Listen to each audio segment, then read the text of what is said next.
Hello, and welcome back to Byte-sized DJ, as we continue our series on white supremacy. Today we will be answering the question, how does white supremacy manifest? White supremacy, it's a heavy, complicated term that encompasses quite a lot, from things that are overt, meaning things that are open, not hidden, and generally socially unacceptable, to covert, meaning things that are concealed or disguised as something else, which often leads some people to consider them more socially acceptable. Let's examine history to understand both overt and covert examples of white supremacy. Laws, policies, and practices can be examples of both covert and overt white supremacy, depending on how they're implemented and enforced. If a law or policy is openly discriminatory and explicitly designed to maintain power structures that benefit white people over other groups, then this would be an example of overt white supremacy. Jim Crow laws, which existed from the late 1800s to the 1960s, were explicit state-sanctioned laws that mandated racial segregation and denied Black people equal rights and opportunities. Jim Crow laws were enforced through violence, intimidation, incarceration, and other forms of oppression. Native American boarding schools were also examples of overt white supremacy, as they were a clear and intentional effort by the U.S. government to forcibly assimilate Native American children into white American culture by stripping them of their own culture, religion, and language.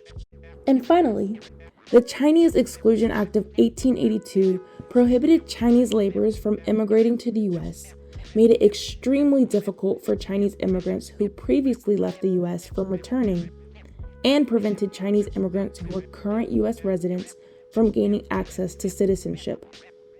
The law had a profound impact on the Chinese community in the U.S., limiting their opportunities for economic and social advancement, and perpetuating negative stereotypes and discrimination against Asian people.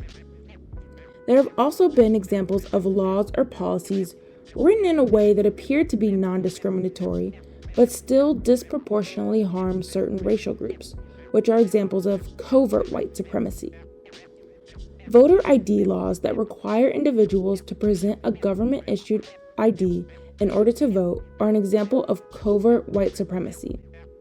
While on the surface, this requirement may seem reasonable to prevent voter fraud, in practice, it disproportionately affects Black, Native American, and Latinx people who may not be able to obtain these IDs due to barriers such as poverty, lack of transportation, and other forms of discrimination. This voter suppression limits their ability to participate in the democratic process and reinforces the systemic inequalities and inequities that already exist. Next, the model minority myth is the stereotype that all Asian people are hardworking, intelligent, and thus more academically, professionally, and financially successful than other minoritized ethno-racial groups in the U.S.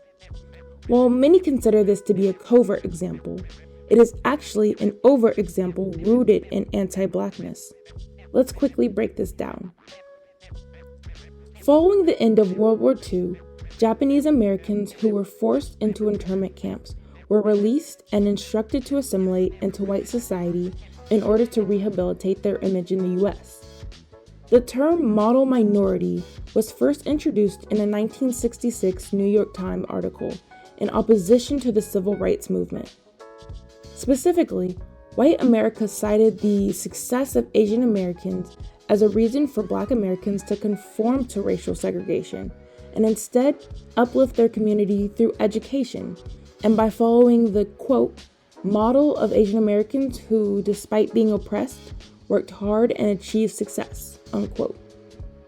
The model minority myth was and still remains an incredibly harmful, overt example of white supremacy that has promoted harmful stereotypes against both Asian and Black communities. Covert examples of white supremacy in higher education include the bootstrap theory, which questions the inability of people of color to address problems experienced and achieve a certain level of success through hard work, thereby denying the pervasiveness of systemic racism and inequitable access to resources and opportunities. The bootstrap theory is often used in conjunction with the meritocracy myth, The fallacy that everyone has achieved their success and received access to opportunities because they earned it. Another example of covert white supremacy is respectability politics, where someone is expected to speak and act in ways that are considered acceptable to white people.